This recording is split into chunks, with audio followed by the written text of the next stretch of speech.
Karjat railway मार्गाच्या दुहेरीकरणाचे काम 90% अधिक पूर्ण झाले असून या वर्षाअखेरीस या मार्गावर उपनगरीय लोकल सेवा सुरू होणार असल्याची माहिती खासदार श्रीरंग बारणे यांनी दिली आहे। 29 किलोमीटर लांबीच्या आणि तब्बल 2797 कोटी रुपयांच्या या प्रकल्पाची पाहणी त्यांनी कर्जत येथे केली आहे।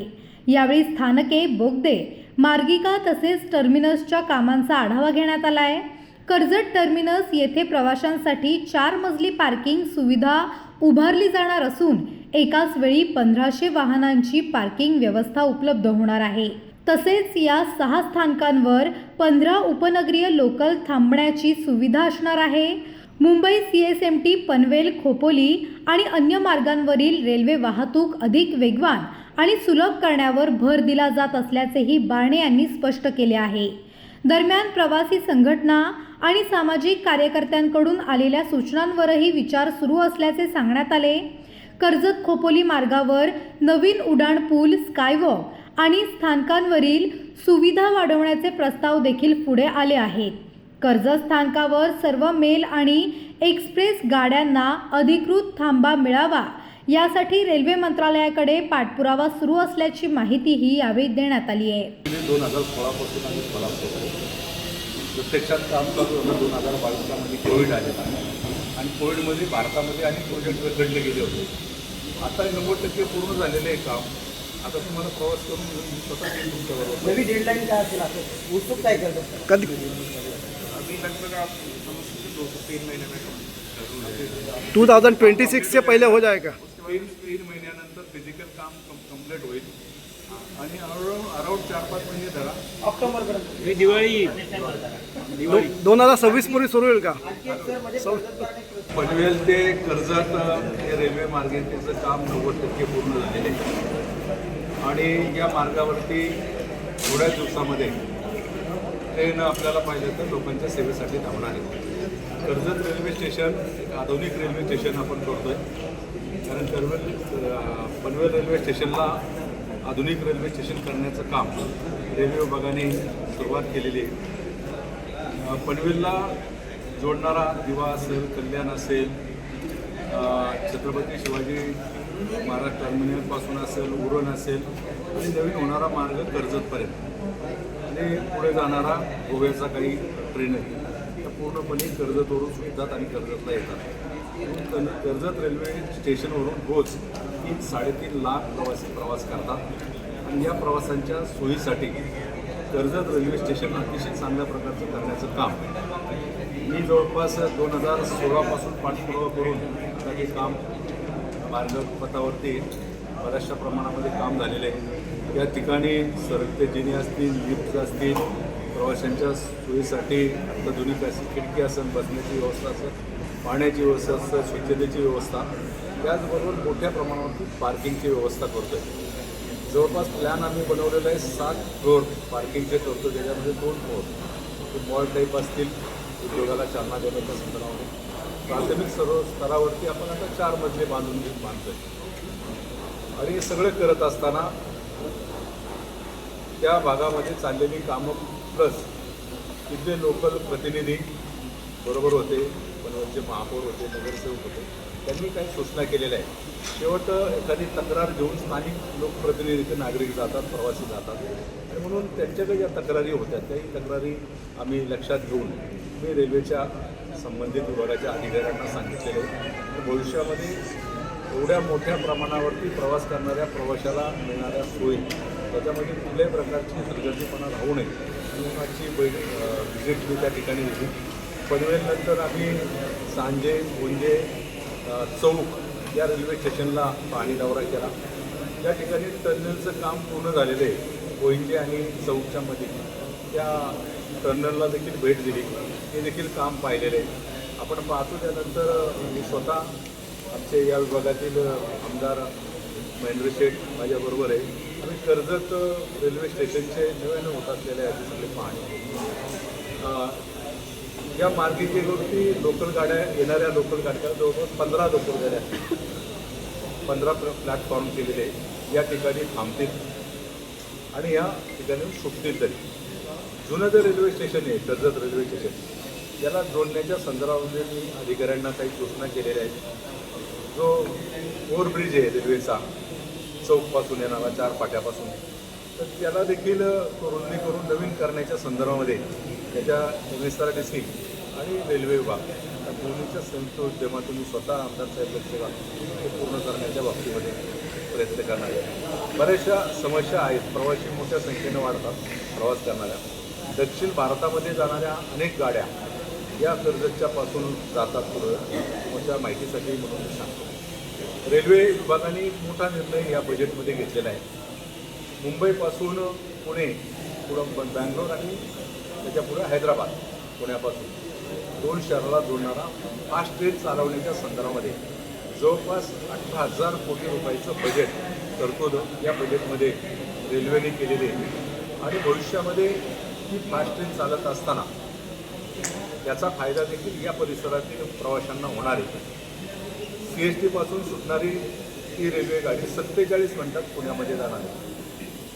मी मध्यंतरी माझ्या रेल्वे मंत्र्यांच्या बरोबर या संपूर्ण परिसराचा दौरा केल्यानंतर त्यांना काही सूचना केल्या होत्या.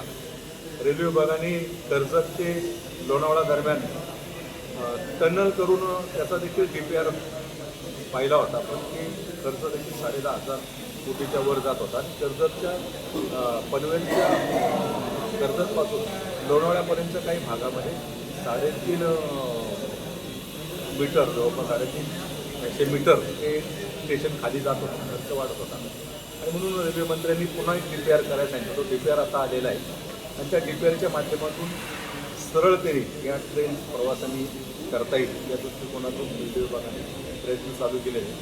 कर्जतला सर्वाधिक गाड्यांचा थांबा मिळावा या दृष्टिकोनातून मी स्वतः प्रयत्न करत आहे. या भागातील रेल्वे प्रवासी संघटना, काही प्रतिनिधी सातत्यानं मागणी करत आहे.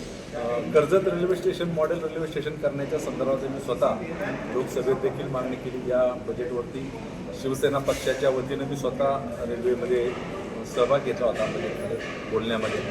आणि कर्जत रेल्वे स्टेशन एकमेव रेल्वे स्टेशन आता राहिलेलं आहे. त्याचं संपूर्ण परिसराचे रेल्वे स्टेशन अतिशय चांगल्या प्रकारचे झाले. याच पद्धतीने आपण खोपोली रेल्वे स्टेशनचा देखील विस्तार करतो. याच पद्धतीने आता नेरळ स्टेशनचं काम पूर्णत्वाला येते, पनवेल रेल्वे स्टेशनचं काम पूर्णत्वाला येते. आणि यामध्ये असणारे अनेक रेल्वे स्टेशन मी त्याचा उल्लेख आता केला.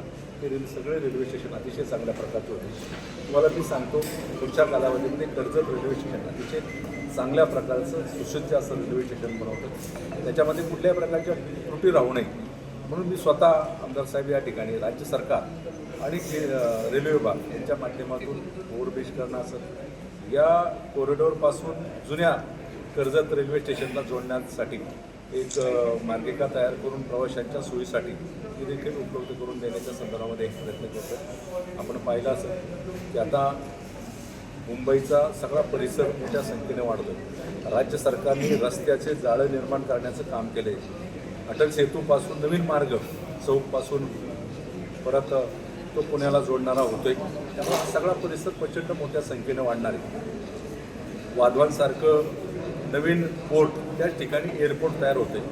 पनवेलला होणारं एअरपोर्ट, त्या एअरपोर्टला कनेक्टिव्हिटी रेल्वे आणि मेट्रोनी करण्याचं काम करत आहे. पुढं भविष्यात मेट्रो इथपर्यंत पण येऊ शकते. या सगळ्या सुविधा देत असतात. त्याच्यामध्ये कुठल्याही प्रकारची कमतरता राहू नये. आणि म्हणून या सकाळपासून मी खरं तर सकाळी 10:30 वाजल्यापासून पनवेलपासून सुरुवात केली. आम्ही व्हिजिट दिली. ज्या ज्या समस्या आहेत नागरिक या परिसराची प्रवासी संघटना सातत्यानं सांगतात. काही संघटना मला अप्रोच देखील होतात. माझी विनंती राहील आपल्या सगळ्यांच्या माध्यमातून त्यांना देखील की शेवट लोकप्रतिनिधी म्हणून आम्ही सातत्यानं तुमची बाजू मांडतो. परंतु प्रत्येक गोष्टीला रेल्वे विभाग सकारात्मक राहील असं नाही. त्यांचा रेटा देखील तेवढाच राहिला पाहिजे. आणि त्या दृष्टिकोनातून आम्ही देखील प्रयत्न करतो आहे.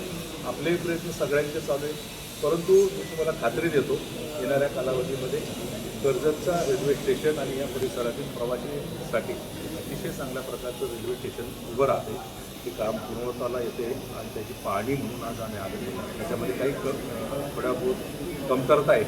काही सूचना देखील येताना अधिकाऱ्यांना केलेल्या आहेत. भविष्यामध्ये त्या कमतरता राहू नये. या ठिकाणी येत असताना काही मागण्या जर केलेल्या, विशेष ट्रेन चालू करावी महिलांसाठी. खरं तर ही मागणी रास्त आहे.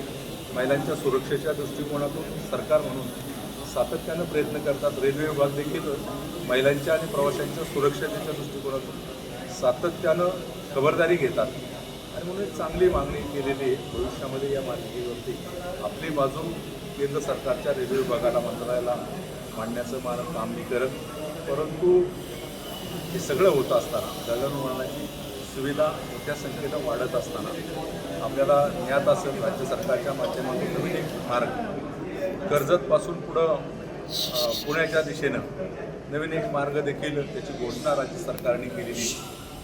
पुढं भीमाशंकरला जाणारा मार्गाची नेरळ ते शिरूर. माननीय मुख्यमंत्र्यांनी गेल्या 2 दिवसापूर्वी या अटल सेतूपासून चौकपासून मार्गिकेची रस्त्याची बाबतीमध्ये घोषणा केलेली. या सगळ्या करत असताना लोकांच्या सुविधांसाठी आम्ही प्रयत्न करतो. मी तुमच्या माध्यमातून खास करून सांगतो, जुना NH4 आणि सध्याचा NH48 या मार्गिकेवरती खोपोली या ठिकाणी रुंदीकरण होऊन तिथं ब्रिजची व्यवस्था करावी या दृष्टिकोनातून मी प्रयत्न करतो आहे. तो खरं तर राज्य सरकारकडे तो हस्तांतर केलेला आहे देखभाल दुरुस्तीसाठी. गेल्या आठवड्यामध्ये माननीय राज्याचे उपमुख्यमंत्री एकनाथजी शिंदेसाहेब आणि माझी बैठक झाली त्या संदर्भामध्ये आणि राज्य सरकारच्या MSRDCच्या माध्यमातून त्या रस्त्याचा प्रस्ताव त्याला NOC मिळण्याच्या संदर्भामध्ये तो विभाग MSRDCचा पाठवतो आहे आणि MSRDCने त्याला विशेष तरतूद खरं तर ठेवलेली आहे. तुम्हाला माहिती असेल की MSRDC या परिसरामध्ये रस्त्याच्या बाबतीमध्ये अतिशय चांगल्या प्रकारचं काम करते आणि म्हणून चौकच्या बाबतीमध्ये जिथनं चौकचा काही एरिया आहे तिथं लोकांची मागणी होती, काही अपघात होत होते, तर तो देखील रस्त्याच्या बाबतीमध्ये MSRDCने प्लॅन केलेला आहे. एकंदरच रस्त्याच्या बरोबर रेल्वेचं जाळं आणि रेल्वेच्या सुविधा देण्याच्या बाबतीमध्ये आपण प्रयत्न करतो. या सगळ्या परिस्थितीमध्ये काही नागरिकांना देखील आवड असेल, आपल्याकडून काही सूचना असेल तर आम्ही दोन्ही लोकप्रतिनिधी, आमदार आणि मी, दोन्ही लोकप्रतिनिधी राज्य सरकारने केंद्र सरकारला पाठपुरावा करून त्या पूर्ण करायला लावूच. परंतु अतिशय चांगल्या प्रकारचा या परिसराचा विकास खरं तर रस्ते रेल्वे या माध्यमातून होतो. लोकांना या दळणवळणाच्या माध्यमातून या परिसरामध्ये चांगल्या सुखसोयी देखील प्राप्त होते. सगळा डेव्हलप होत असताना आपण देखील सगळ्यांनी या सगळ्या वस्तू ज्या असलेल्या परिस्थितीची प्रसिद्धी देखील करावी. एक चांगलं काम बाबतीमध्ये मी स्वतः व्हिजिट दिली होती आणि व्हिजिट दिल्यानंतर मी स्वतः रेल्वे विभागाला पत्र लिहिले आहे. त्यांना त्या या प्रोजेक्टमध्ये तो समाविष्ट करून घेण्याच्या संदर्भामध्ये सूचना देखील दिल्या होत्या. त्यांच्याकडून तो राहिलेला आहे. त्यांनी आताही सांगितलं राहिलेलं आहे. राज्य सरकार कुठलाही प्रोजेक्ट करत असताना, ओव्हरब्रिज करत असताना, तर राज्य सरकारचा जो ॲप्रोच असतो, रस्त्याचा ॲप्रोच, तो राज्य सरकारचं काम करतो आणि रेल्वेच्या जो भाग आहे ते रेल्वेचा विभाग काम करतो आणि म्हणून ते 50-50 दोन्ही 50-50 काम करतात. मी सूचना केलेल्या आहे. एखादं काम राहून गेलं असेल परंतु ते करण्याची जबाबदारी आम्ही घेतलेली नक्कीच पूर्ण करू. खासदार साहेब, दुसरी गोष्ट, जो मार्ग 2005ला तयार झाला तो मार्ग भविष्यात बंद होणार की सुरू राहणार आहे? एक एकेरी मार्ग जो सध्या सुरू आहे कर्जत ते पनवेल, जो एकेरी मार्ग सुरू आहे नाही, दो एरिया ना, आता पूर्वीचा जुना मार्ग 2005ला जो सुरू झाला. नाही, मी तुम्हाला तुमच्या माहितीसाठी सांगतो. डबल लाईन आहे. या मार्गिकेवरती लोकल ट्रेन चालत, या मार्गिकेवरती दूरच्या जाणाऱ्या पल्ल्याच्या गाड्या देखील चालतील आणि ज्या मी आता व्हिजिट केली, ज्या ठिकाणी रेल्वे स्टेशन केले तिथं मालवाहतूक गाड्या लावण्याच्यासाठी विशेष व्यवस्था केलेली आहे. तुम्हाला कुठलीही भविष्यामध्ये अडचणी या मार्गिकेवर येणार नाही. सिंगल मार्ग होता त्यावेळेस ती अडचणी ना. माझा खासदार साहेब एक तोच प्रश्न आहे, तो मार्ग चालू राहणार का? सिंगल जो कर्जतवरून वावरला पण जातो तो मार्ग सिंगल, तो आता सुरू आहे किरवलीचा वावर. त्यावरती फक्त मालगाड्या एक्सप्रेस धावत नाही. आता या दोन्ही झाल्यानंतर मी तुम्हाला सांगितलं की दोन्ही मार्ग वरती लोकल पण जाणार, दूरच्या पल्ल्याच्या गाड्या पण जाणार. नाही, खासदार साहेब, पण गेल्या 2020 वर्षामध्ये त्या टनेलमध्ये, जो टनेल जुना टनेल आहे वसवा साहेब बरोबर ना, त्या टनेलमध्ये दगड पडतात म्हणून त्या ठिकाणी लोकल धावल्यात नाहीत आत्तापर्यंत. तुम्ही कसं म्हणता लोकल धावतील परत? मी तुम्हाला सांगतो, अधिकारी आमचे योगेश शर्माजी जे टेक्निकल विभागाचे, इंजिनिअरिंग विभागाचे माझ्याबरोबर सकाळपासून आहेत. मी स्वतः जाऊन व्हिजिट केली टनलची.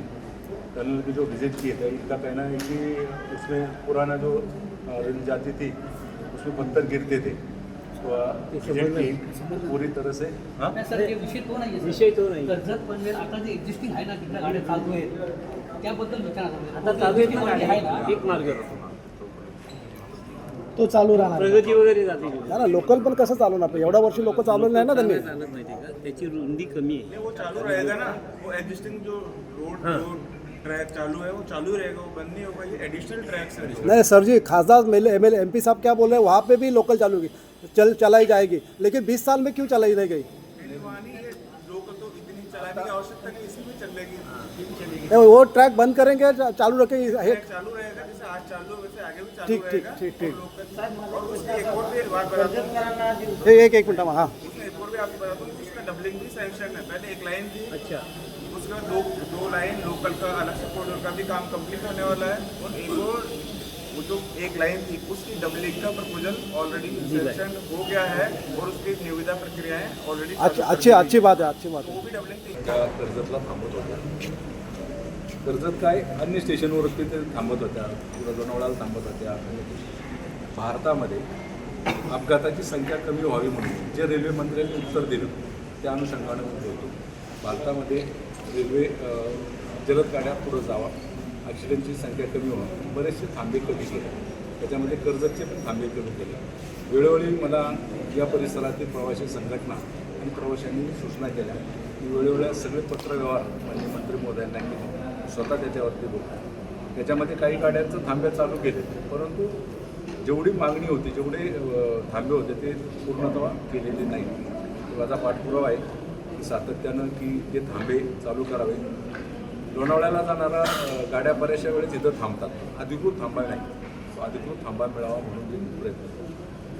खासदार साहेब एक प्रश्न आल्यामध्ये एक मागणी झालेली आहे राष्ट्रवादी काँग्रेस पक्षामध्ये तुम्ही ज्या सत्तेमध्ये एकत्र आहात त्यांच्याकडून की या ठिकाणी हुतात्मा हिराजी पाटील टर्मिनस म्हणून नाव देणार, याची मागणी कितपत फ्लेक्झिबल वाटते आपल्याला? तर कुणी काय बोललं त्याच्यावर मी प्रतिक्रिया देणं बरोबर नाही. रेल्वे विभागाचं एक वेगळा त्यांची नियमावली नामकरण करणं किंवा स्टेशनला नाव देणं आणि ते गृह मंत्रालय ते करतं की गृह मंत्रालय राज्य सरकारच्या गृह मंत्रालयातून केंद्र सरकारच्या गृह मंत्रालयाकडं तो प्रस्ताव जातो आणि केंद्र सरकारच्या गृह मंत्रालयाद्वारे ते नामकरण होतं. रेल्वे एअरपोर्ट ऑथॉरिटीला कुठलाही अधिकार नाही कुठल्या रेल्वे स्टेशनचं नाव देण्याचं, कुठल्या एअरपोर्टचं नाव देण्याचं. गृह मंत्रालय त्याच्यामध्ये येतं आणि याच्यामध्ये नोडल ऑफिसर म्हणून कलेक्टर काम करतो. त्यामुळे कलेक्टरच्या थ्रू राज्य सरकारच्या गृह विभागाला वाटलं तर ते केंद्र सरकारच्या गृह विभागाला कळवतात आणि त्यात नामकरण होतं की त्याच्या अधिकार. खासदार साहेब दुसरा प्रश्न, तुम्ही या ठिकाणी पार्किंग 1500 गाड्यांची करताय म्हणताय, ज्यावेळी ट्रेन्स येतील त्यावेळी ह्या ठिकाणी बाहेर पडतील पण रस्त्यांमध्ये गेल्यानंतर ट्रॅफिक होईल, त्याचं काय करायचं? त्याच्यासाठी मी आमदार साहेब त्यानंतर आपण भुयारी मार्ग पण करतोय आणि आपण हा आता जो ब्रिज आहे तो सुद्धा वाढवतोय. त्याला सुद्धा MSRTC आणि आपण रेल्वे असं त्या विभागांना दोन लाईनचा आता आहे. 4 लाईन कसं करतील हा प्रयत्न आपण करतोय. कधीपर्यंत राज्य सरकारकडून ते होऊ शकतं? आता करून लवकर त्यामध्ये मी स्वतः व्हिजिट दिली होती आणि व्हिजिट दिल्यानंतर मी स्वतः रेल्वे विभागाला पत्र लिहिले आहे. त्यांना त्या या प्रोजेक्टमध्ये तो समाविष्ट करून घेण्याच्या संदर्भामध्ये सूचना देखील दिल्या होत्या. त्यांच्याकडून तो राहिलेला आहे, त्यांनी आताही सांगितलं राहिलेलं आहे. राज्य सरकार कुठलाही प्रोजेक्ट करत असताना ओव्हरब्रिज करत असताना तर राज्य सरकारचा जो ॲप्रोच असतो रस्त्याचा ॲप्रोच तो राज्य सरकारचं काम करतो आणि रेल्वेच्या जो भाग आहे ते रेल्वेचा विभाग काम करतो आणि मग ते 50-50 दोन्ही 50-50 काम करतात. मी सूचना केलेल्या आहे. एखादं काम राहून गेलं असेल परंतु ते करण्याची जबाबदारी आम्ही घेतलेली नक्कीच पूर्ण करू. खासदार साहेब दुसरी गोष्ट, जो मार्ग 2005ला तयार झाला तो मार्ग भविष्यात बंद होणार की सुरू राहणार आहे? एक एकेरी मार्ग जो सध्या सुरू आहे कर्जत ते पनवेल, जो एकेरी मार्ग सुरू आहे नाही दोही रे ना, आता पूर्वीचा जुना मार्ग 2005ला जो सुरू झाला, नाही मी तुम्हाला तुमच्या माहितीसाठी सांगतो. डबल लाईन आहे. या मार्गिकेवरती लोकल ट्रेन चालत, या मार्गिकेवरती दूरच्या जाणाऱ्या पल्ल्याच्या गाड्या देखील चालतील आणि ज्या मी आता व्हिजिट केली ज्या ठिकाणी रेल्वे स्टेशन केले तिथं मालवाहतूक गाड्या लावण्याच्यासाठी विशेष व्यवस्था केलेली आहे. तुम्हाला कुठली भविष्यामध्ये अडचणी या मार्गिकेवर येणार नाही. सिंगल मार्ग होता त्यावेळेस ती अडचणी ना माझा खासदार साहेब एक तोच प्रश्न आहे, तो मार्ग चालू राहणार का? सिंगल जो कर्जतवरून वावरला पण जातो तो मार्ग सिंगल तो आता सुरू आहे किरवलीचा आता आहे ना वावर चालू आहे त्यावरती फक्त मालगाड्या एक्सप्रेस जातात लोकल धावत नाही. आता या दोन्ही झाल्यानंतर मी तुम्हाला सांगितलं की दोन्ही मार्ग वरती लोकल पण जाणार, दूरच्या पल्ल्याच्या गाड्या पण जाणार. नाही खासदार साहेब पण गेल्या 2020 वर्षामध्ये त्या टनेलमध्ये जो जुना टनेल आहे वसवासाहेब बरोबर ना, त्या टनेलमध्ये दगड पडतात म्हणून त्या ठिकाणी लोक धावल्या नाहीत आत्तापर्यंत. तुम्ही कसं म्हणता लोकल धावतील परत? मी तुम्हाला सांगतो, अधिकारी आमचे योगेश शर्माजी जे टेक्निकल विभागाचे, इंजिनिअरिंग विभागाचे माझ्याबरोबर सकाळपासून आहेत. मी स्वतः जाऊन विजिट केली टनलची. टनल की जो विजिट की है इनका कहना है कि उसमें पुराना जो रेल जाती थी उसमें पत्थर गिरते थे. विजिट की पूरी तरह से हाँ नाही सर, ते विषय तो नाही कर्जत पनवेल आता जे एक्झिस्टिंग आहे ना तिथल्या गाड्या चालू आहेत त्याबद्दल विचारा. आता चालू आहे ना एक मार्ग